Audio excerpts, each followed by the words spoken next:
Welcome back to another What If Season 3 video with what if the Red Guardian stopped the Winter Soldier? Pretty much a what if Civil War episode where we have Red Guardian stopping Winter Soldier from killing Howard and Maria Stark. In this video, we're going to be breaking down the episode, talking about the references and its connection to the main MCU.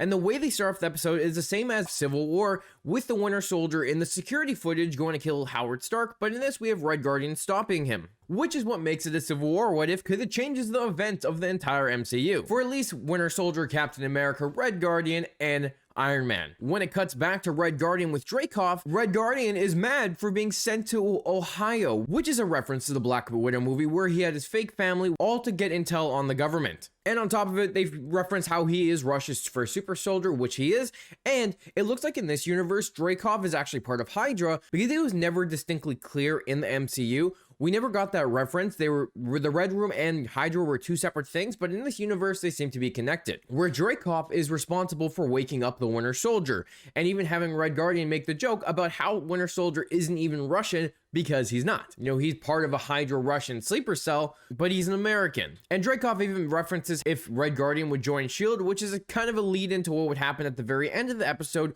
where Red Guardian would be recruited by S.H.I.E.L.D. to join the Avengers Initiative. On Dreykov's desk, we see a picture of him and his daughter, which we know in the Black Widow movie, he has his daughter who he turns into Taskmaster, which we will be seeing Taskmaster again very soon in the new Thunderbolts movie. So pretty much what this episode setting up so far is that Dreykov is part of Hydra. He's sending Winter Soldier after the Starks to take their super soldier serum, and then Red Guardian is mad because they're sending a non-Russian to do a Russian's job, so he intervenes and does what he wants. And I love the two parallels when the Winter Soldier and Red Guardian are heading to America, where Winter Soldier's getting this like badass scene of being waken up from the cryogen, getting right his programming, and then jumping out of the plane, where Red Guardian's just hanging out at the airport, taking a flight, and flying over. With the Winter Soldier being waken up, that's a reference to Captain America's Civil War, with how that movie started, with him being waken up. And then on top of it, when Red Guardian's at the airport, he's playing Tetris on a classic Game Boy. When we fast track to Red Guardian stopping the Winter Soldier from killing the Starks, and they play it as Red Guardian just wants to strike fear in the Americans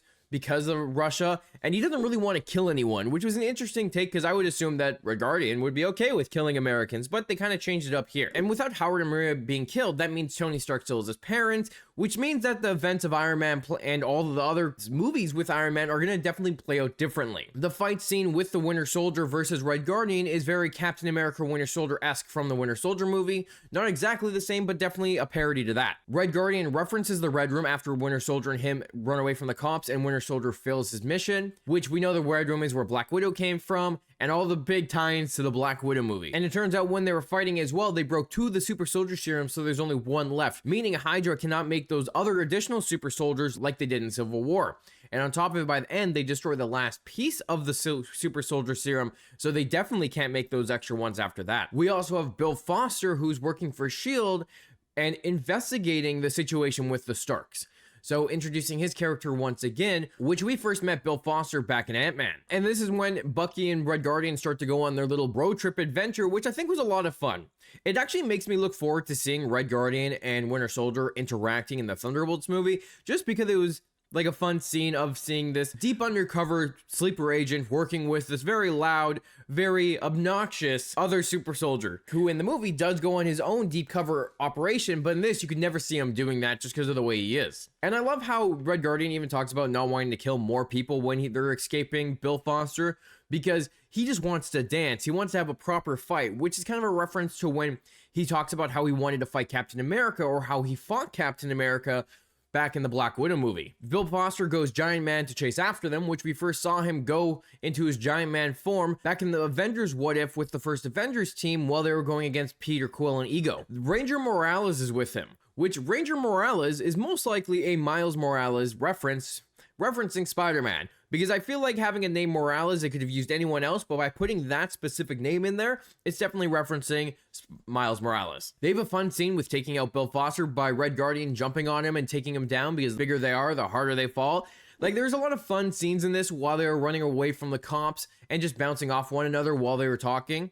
So I thought that was a lot of fun. I really liked this episode. Plus, having them jump over the cliff kind of reminded me of Dukes of Hazzard. However, they don't actually make it over the ravine, but they crash into it. And when they're both being patched up, whether at the vet, which is a place that most people go to when they get shot, in all these action movies because Yvette is in a hospital, but they have some of the same supplies. And Alexei helps Bucky remember who he is, remembering Coney Island, which is a reference to the first Captain America movie. This is also the moment they start changing Bucky's character. Because he's been kind of slowly broken out of his programming, Dreykov orders him to kill Red Guardian, but of course by the end of the episode he doesn't, because he's been able to break that programming like how Steve was able to break his programming back in the Captain America movies. But then that leads into them going to find the Rook, and the Rook is Obadiah Stane, Iron Man's first villain, which means that Obadiah Stane has been secretly going behind the scenes working with Hydra, the Russians, and getting the Starks killed and selling information to the highest bidder. Because he wanted the Starks killed, he asked them to kill them, which means that in the main MCU, Obadiah Stane might have been the one to set up Howard Stark's death, all in order to take out the Starks, like how he was trying to take out Tony Stark during the first Iron Man. And I love how Red Guardian was blown away that he was working for a capitalist pig, kind of changing his whole idea of who he was working for, because they were working for the capitalist pigs in America.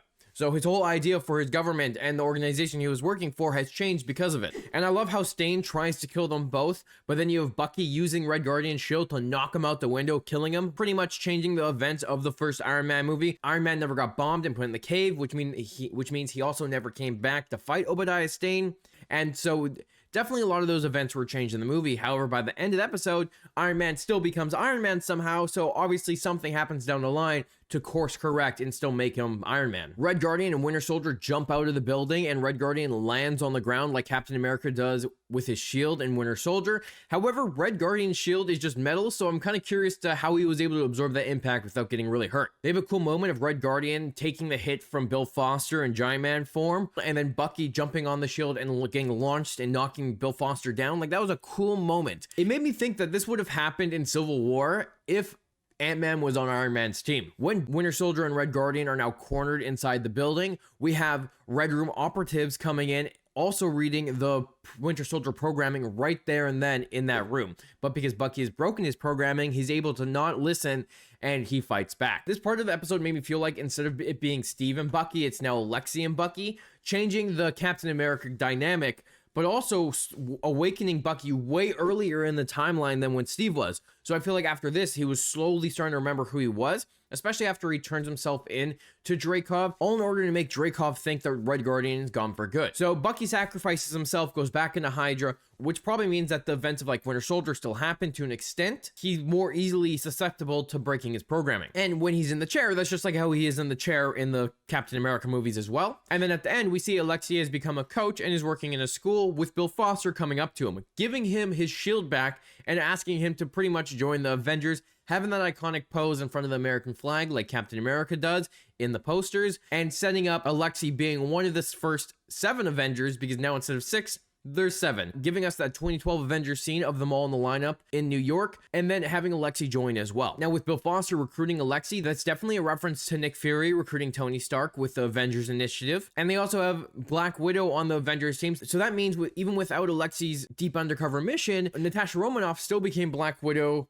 and still got recruited and defected by Hawkeye. So in the end of the day, this was a fun episode with a lot of references towards Civil War, Winter Soldier, and even Iron Man. So they definitely changed up some fun stuff. I do like the dynamic between Alexei and Bucky. Now, they are definitely pushing hard on the Red Guardian with having him in a lot of things, but I don't really hate it. He is a lot of fun. He's definitely different from his comic counterpart, but I am looking forward to seeing what they do with this in the future. I do have a feeling that Red Guardian might die in Thunderbolts, mostly because that would push Yelena's character a lot, and it definitely feels like something they might do. But I am looking forward to Thunderbolts now a little bit more after seeing their dynamic, and hoping to see a little bit more of that as we go into that movie. So let me know, what did you think of this episode, and were there any other Easter eggs and references you noticed during it? If you like this video, don't forget to like and the subscribe button. It helps out the channel a lot. Thanks for watching, and I'll talk to you tomorrow when we cover another episode of What If.